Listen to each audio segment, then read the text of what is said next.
Hello friends, எல்லாருக்கும் வணக்கம். இன்றைக்கி நம்ம நிக்கிஸ் கிச்சனில் ரொம்ப டேஸ்டான இண்டோ சைனீஸ் ரெசிபி பார்க்க போகிறோங்க. என்னென்னா, காளான் வச்சு மஞ்சூரியன் செய்ய போகிறோம். Mushroom Manchurian. இதை தான் இன்றைக்கி எப்படி பண்ணுறதுன்னு பார்க்க போகிறோம். இது ரொம்ப ஒரு டிஃப்ரெண்ட்டான ரெசிபி, சாப்பிட்றதுக்கும் ரொம்ப நல்லாயிருக்கும்.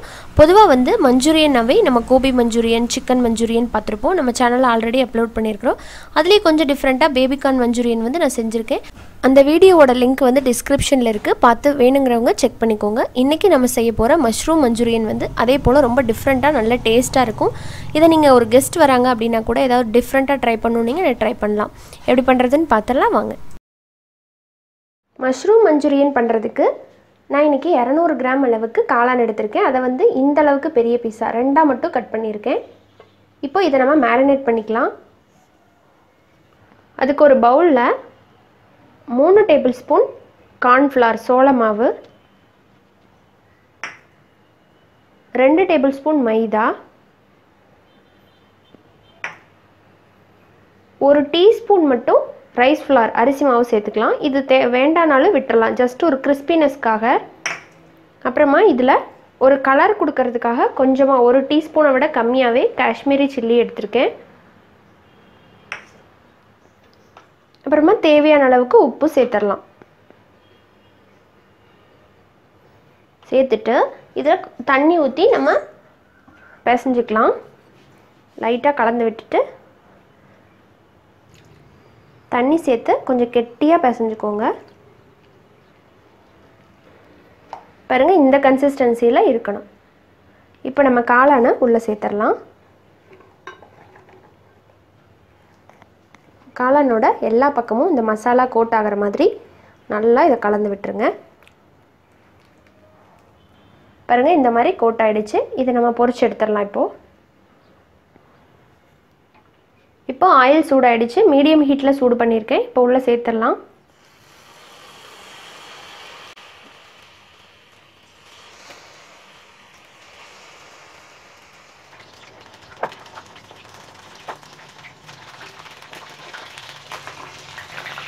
இப்போ 2 பக்கமும் நல்லா ஃப்ரை ஆகிடுச்சு. இப்போ இதை நம்ம வெளியே எடுத்துகிட்டு அடுத்தடுத்த பேட்சை இதே மாதிரி போட்டு பொரிச்சு எடுத்துக்கலாம்.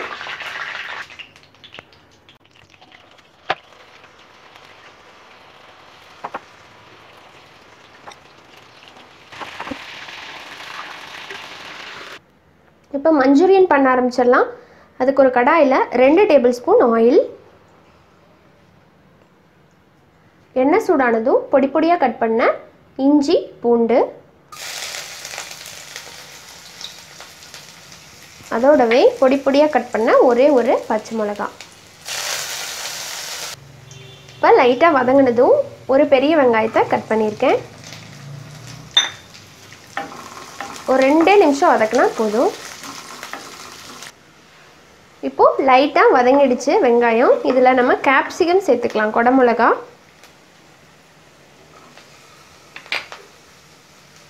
க்ரீன் கலர், அப்புறமா எல்லோ கலர் சேர்த்துட்டு இந்த குடமிளகாவையும் இதே போல் ஒரு 2 நிமிஷம் வதக்கினா போதும்.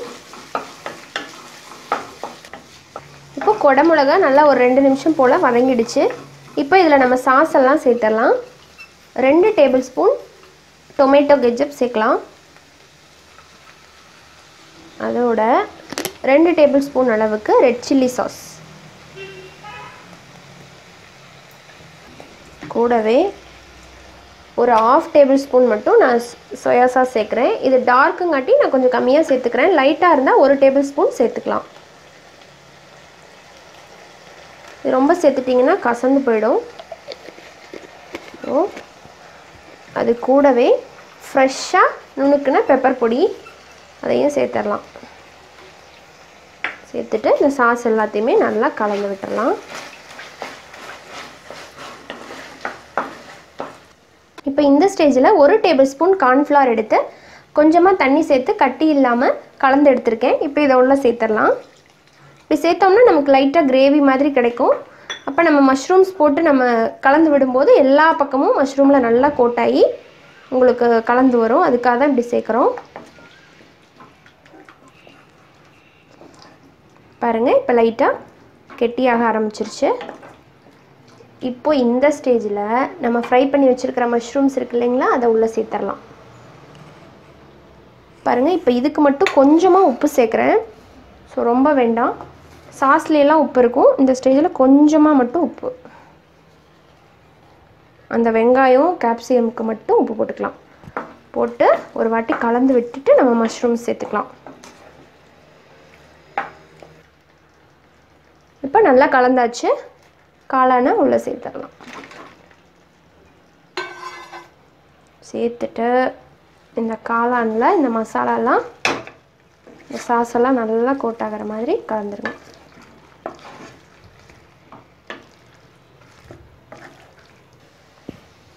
பாருங்கள், இப்போ நல்லா கலந்து விட்டாச்சு. மஷ்ரூமில் நம்ம சேர்த்த அந்த சாஸெல்லாம் நல்லா மிக்ஸ் ஆகிட்டு சூப்பராக வந்துடுச்சு. இப்போது இதில் ஃபைனலாக வெங்காயத்தாள், ஸ்ப்ரிங் ஆனியன் தூவி நம்ம இறக்கிடலாம்.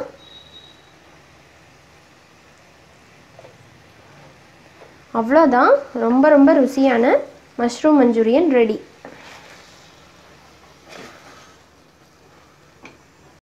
நல்ல ஒரு டேஸ்ட் அண்ட் ஹெல்த்தியான மஷ்ரூம் மஞ்சூரியனை நீங்களும் வீட்டில் இதே அளவுகளோடு ட்ரை பண்ணி பாருங்கள். ரொம்ப ரொம்ப டேஸ்ட்டாக இருக்கும்.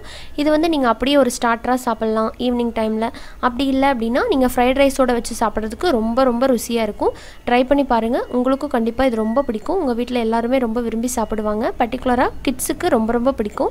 காளான் சாப்பிடாத குழந்தைகளுக்கும் நீங்கள் இப்படி செஞ்சு கொடுத்தீங்கன்னா அவங்கள ரொம்ப விருப்பப்பட்டு சாப்பிடுவாங்க.